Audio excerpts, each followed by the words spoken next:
नवी मुंबई भारतीय जनता पक्षाचे जिल्हाध्यक्ष रामचंद्र घरत यांच्या नेतृत्वाखाली भारतीय जनता पार्टी नवी मुंबई पुरस्कृत श्री विठाई प्रबोधन सामाजिक संस्थेच्या वतीनं आयोजित नवी मुंबई भव्य तुर्भे महोत्सवाची दिमागदार सुरुवात झाली। नवी मुंबईत प्रसिद्ध असलेल्या तुर्भे महोत्सवाचं उद्घाटन भाजप प्रदेश सरचिटणीस माधवी नाईक यांच्या हस्ते संपन्न झालं। महोत्सवाच्या पहिल्याच दिवशी खास महिलांसाठी हळदी कुंकू, सांस्कृतिक कार्यक्रम व विविध खेळ स्पर्धांचं आयोजन करण्यात आलं होतं। या कार्यक्रमाच्या निमित्तानं महिला सक्षमीकरण, स्वसंरक्षण यावर जनजागृती करण्यात आली, ज्यामध्ये विविध क्षेत्रात कार्याचा ठसा उमटवणाऱ्या महिलांनी देखील सहभाग घेतला। कार्यक्रमाप्रसंगी माधवी नाईक यांच्या समवेत व्यासपीठावर महोत्सवाचे आयोजक रामचंद्र घरत, आयोजिका व माजी नगरसेविका विजया घरत, माजी नगरसेविका उषा भोईर, नवी मुंबई भाजप महिला जिल्हाध्यक्षा दुर्गा ढोक, भाजपचे दत्ता घंगाळे, जयवंत तांडेल, जयश्री चित्रे, कल्पना छत्रे, उज्ज्वला जगताप, कल्पना शिंदे, भाजप युवा मोर्चा महाराष्ट्र प्रदेश सचिव राज घरत, संकेत पाटील आदी मोठ्या संख्येने उपस्थित होते। या प्रसंगी महिलांसाठी विविध स्पर्धांचं आयोजन करण्यात आलं होतं, ज्यामध्ये महिलांचा उत्स्फूर्त सहभाग आणि त्यांचा उत्साह वाखाणण्याजोगा होता। स्पर्धेतील विजेत्या महिलांना आकर्षक बक्षिसं देऊन आयोजक विजया घरात व उपस्थित मान्यवरांच्या हस्ते सन्मानित करण्यात आलं। यावेळी खास महिलांसाठी लकी ड्रॉ ठेवण्यात आला होता, ज्यामध्ये भाग्यशाली ठरलेल्या महिलांना सोन्याची नथ व पैठणी साडी देऊन माधवी नाईक यांच्या हस्ते सन्मानित करण्यात आलं।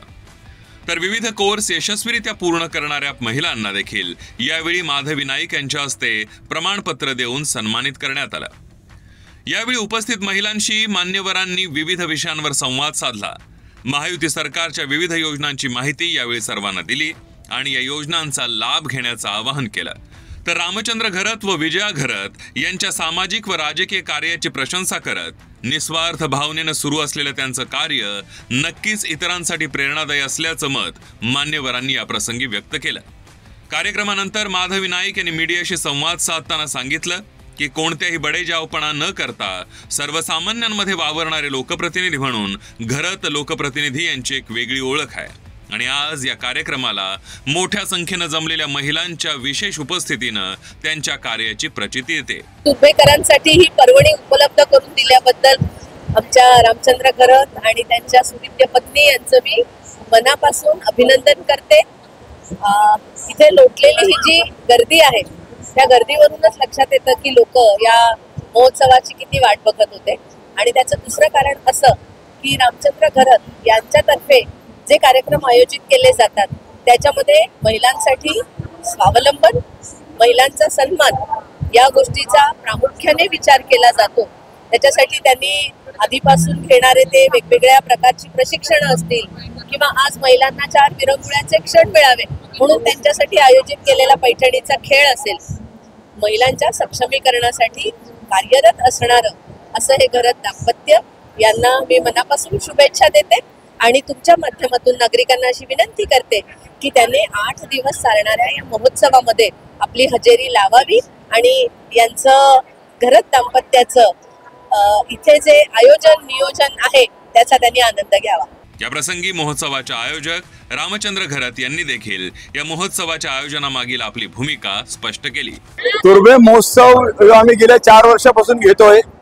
तुर्भे महोत्सवाचा आमचा उद्देश आहे एक तुर्भे श्रेष्ठ तुर्भे। इथे सगळे कॉस्मोपॉलिटन लोक देखील राहतात, आमचे ग्रामस्थ राहतात आणि गुणागोविंदन राहतात, म्हणून त्यांना एक करण्याचं काम आम्ही या माध्यमातून करतोय। गेल्या 13 वर्षापासून भव्य दिव्य असं हळदी कुंकू समारंभ करतोय। गेले 13 वर्ष या समारंभाला 5 ते 6 हजार महिला येतात आणि अखंड चालू आहे आणि अखंड चालू राहणार आहे आणि त्या माध्यमातून महिलांचं सक्षमीकरण करणं असेल, महिलांच्या विषयी आदर असेल हे दाखवण्याचं काम या माध्यमातून आम्ही करतो। या गेल्या मागच्या वर्षापासून आम्ही शेकडो महिलांना मोफत प्रशिक्षण देतोय। मेहंदी असतील, ब्युटी पार्लर असेल, शिवण क्लास असेल, अशा प्रकारचे शेकडो महिलांना प्रशिक्षण देऊन त्यांना सर्टिफिकेट देतो विनामुक्त, म्हणजे त्यांच्याकडून कुठलंही मूल्य घेत नाही, त्यांची राहण्याची व्यवस्था त्याची व्यवस्था करण्याचं काम आम्ही करतो आणि म्हणूनच विजया घरत या माध्यमातून हे सगळे पुढाकार घेतात आणि अशा प्रकारचे कार्यक्रम आम्ही राबवत असतो। आता येणाऱ्या 8 दिवस हा कार्यक्रम चालेल। या माध्यमातून जवळजवळ 1000 ग्रामस्थांचा आम्ही सत्कार करणार आणि आमचा या सत्काराच्या मागचा एक असा उद्देश पण आहे की त्या माणसाचा सन्मान देखील होईल आणि आम्ही त्यांना एक रोपटे देऊ आणि त्या रोपट्याच्या माध्यमातून ते घरी जाऊन ते रोपटे लावतील. असे 1000 रोपटे तुर्भे गावात लागतील. तुर्भे गावात वृक्षाचं जे काम आम्ही करतोय त्याचा देखील हातभार लावण्याचं काम आमच्या माध्यमातून होणार आहे. आणि अशा प्रकारे हे तुर्भे महोत्सव अतिशय चांगल्या प्रकारची व्यवस्था करण्याचं काम हे करण्याचं काम उद्देश आम्ही ठेवलेलं आहे आणि त्याचाच हा भाग आहे.